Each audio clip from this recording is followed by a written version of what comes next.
When Dr. Terruwe writes about married men and women giving their whole being to each other, is that what you're talking about? Yes, because I think, let's say that, okay, giving your whole self, what does that mean? So we're talking about the different levels. The spiritual, the volitional level, that's kind of the top level, the one that's most spiritual, most pure. Then there's the emotional level, which is lower down. And then the sexual level, kind of think of it as like, if you think about, let's say, animals versus people, that's often the easiest way to look at it. You know, animals share an emotional life. They have feelings. Animals get afraid. Animals can love. And they have a sexual level too, but it's that volitional, intellectual, spiritual level, which is really the distinctive aspect of man. And so if you're talking about giving, a man and woman giving themselves to each other, we're talking about a joint will, the will that we're going to belong to each other, live in union with each other, want the good of the other person, be willing to share love, our trials, our suffering, and will do anything possible to prevent this from breaking apart.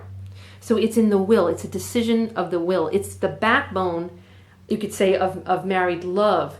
And you notice that without a backbone, our bodies would collapse, okay? So that's really important, the volitional love. Then we have emotional love, which is then the deeper form, okay? It's moving closer to the core of your physical body in a sense, because emotions we do share in common with animals. And so that's the emotional part. Then we have the sexual love, which is that the drive to multiply.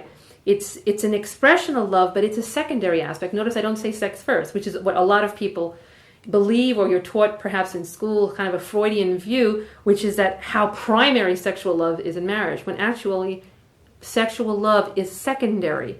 It's subordinate and consequent to spiritual and emotional love. Okay, it's subordinate, that is below, beneath, and consequent. It really should flow out. So it's marriage and then sex, not sex before marriage. Okay, so it's, you have love, and then you have marriage, and then you have sex, and then baby. That's the normal developmental order. And in married love, however, this is not to underestimate the importance of sexual attraction and sexual desire and the law of procreation. I mean, that's critical. It's an important.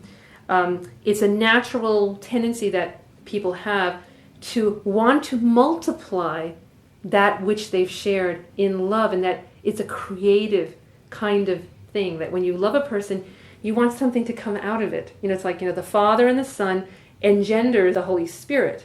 So it's a creativity. Sexual relations are not a purely instinctual act as they are in animals. Animals don't need volitional love. They don't need spiritual love. They don't need the love of commitment. They just procreate. Okay? But we have the will and the desire to love and live in union, and everything kind of flows down from there. Okay? So I hope that makes sense.